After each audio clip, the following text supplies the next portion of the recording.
how many of you find it impossible not to touch your face?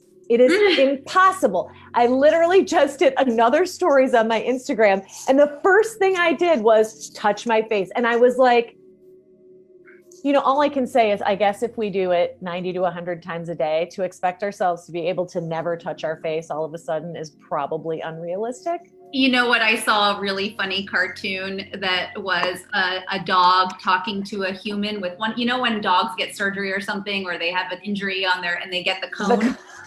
And it was a human with a cone and the dog explaining, like, we just really need you to not touch your face right now. We all need cones. I need one for sure. Okay.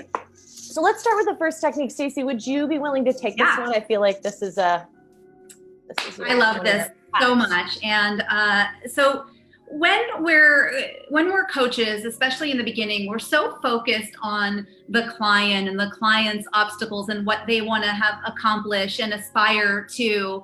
And what we don't have as much focus on is the coach's stance, meaning who is the coach being in the moment? A lot of the focus, like I said, is on the client and their needs. But in order to have a really powerful session, and especially in this context, overcoming anxiety and fear, is that we've got to be more aware of our own, what we call come from.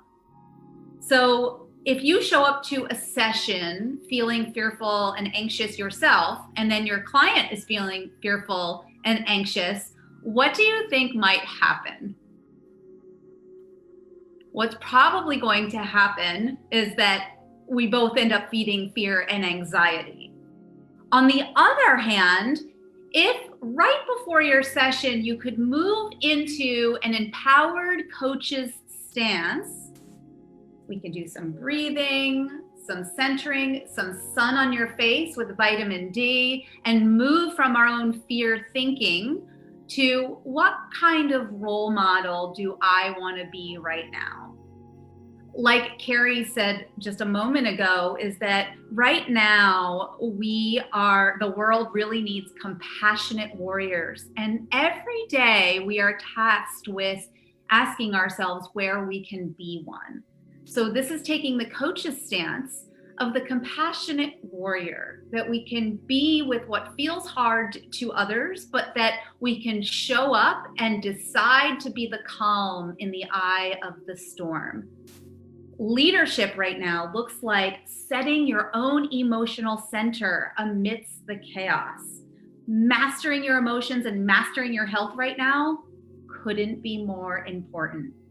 You're already on your way to doing this because you are here now working on yourself, working on your growth, working on your dreams. And coaching is not just about becoming a coach. It's about becoming the person you are meant to be. And that takes work. And you are doing it. You've got to start seeing yourself as actually on it. That doesn't mean that every day is perfect. In fact, Carrie, I saw another funny cartoon that said, day one of COVID is like, I recommitted to my healthy habits. I'm 100% cooking at home. Day two, due to personal reasons, I'm eating lasagna in the shower. Right, exactly. But to actually stop being so hard on ourselves, and that we can show up to a session not having everything figured out and being perfect, but to find our calm, to find our center, so that we can actually be leaders of emotional regulation in the session. So coach training is not just about becoming a coach. It's actually about becoming the person that you are meant to be, first for you and then for others. That's one of the reasons why I think this is the best career on the planet right now, is because, yes, you are learning these skills on your own first. You know how many people are not working on themselves right now and are hiding away with Netflix and chocolate?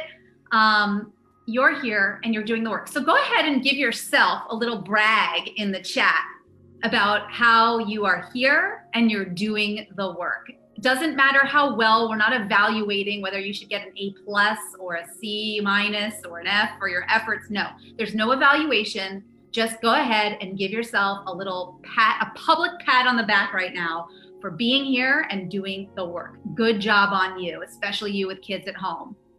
Now, similarly, this is who we get to be for our clients. Believe your clients are powerful and capable. We don't see them or hold them as broken. We don't see or hold them like as victims. We are all, surviving through this. That's of course what we're doing. But we've got to be able to see the inner strength in our clients, sometimes even before they're able to see it for themselves. So it's like that one glimmer, that one little piece of them that, hey, you know what? Yes, everything is falling apart around you, but guess what? You're here in this session, on this call, showing up with your presence and attention. Secondarily is that we've got to believe that they can access resourcefulness, that they do have the answers. Our job is to ask questions, to coax out creativity, creative problem solving, and that yes, they may have a moment of freak out, but then we can find that stability and from that place make decisions again. But this is the coaching stance that we are capable. You set your own emotional center, and then yes, you see your clients are powerful and capable.